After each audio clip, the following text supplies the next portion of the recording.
नमस्कार इंदापूरकर. चर्च आणि इंदापूरमध्ये हो हे खरे बऱ्याच लोकांना माहीत नसलेले व इंदापूर शहराच्या इतिहासात सतत दुर्लक्षित राहिलेले एक पान. चला तर मग या ठिकाणाबद्दल थोडक्यात माहिती जाणून घेऊयात. इंदापूर शहरातील नेहरू चौक परिसरात असलेले हे चर्च ऑफ ख्रिस्त इंदापूर हे चर्च 1889 सालच्या दरम्यान बांधलं गेलं असावं असं सांगितलं जातं. याच ठिकाणी चर्च बरोबर पूर्वी एक ब्रिटिशकालीन लायब्ररी व एक इंग्लिश मीडियम स्कूल ही ऑस्ट्रेलियन मिशनरी यांच्या मार्फत चालवलं जात होतं अशी माहिती सांगितली जाते.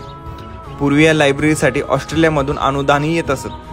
इंदापूरमध्ये सतत पडणाऱ्या दुष्काळामुळे इंदापूरमधून बरेच ख्रिश्चन बांधव स्थलांतरित झाले व कालांतराने या वास्तूकडे दुर्लक्ष होत गेलं.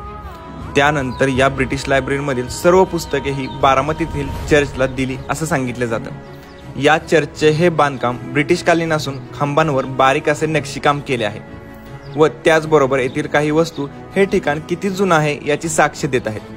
आत्ता इंदापूर शहरातील मोजकेच ख्रिश्चन कुटुंबीय राहत असून ते या चर्चची देखभाल करतात व फक्त रविवारी प्रार्थनेसाठी हे चर्च उघडतात. तर या व्हिडिओमध्ये एवढंच. जर व्हिडिओ आवडला असेल तर लाईक कमेंट करा व इंदापूरकर असाल तर या पेजला नक्की फॉलो करा. धन्यवाद.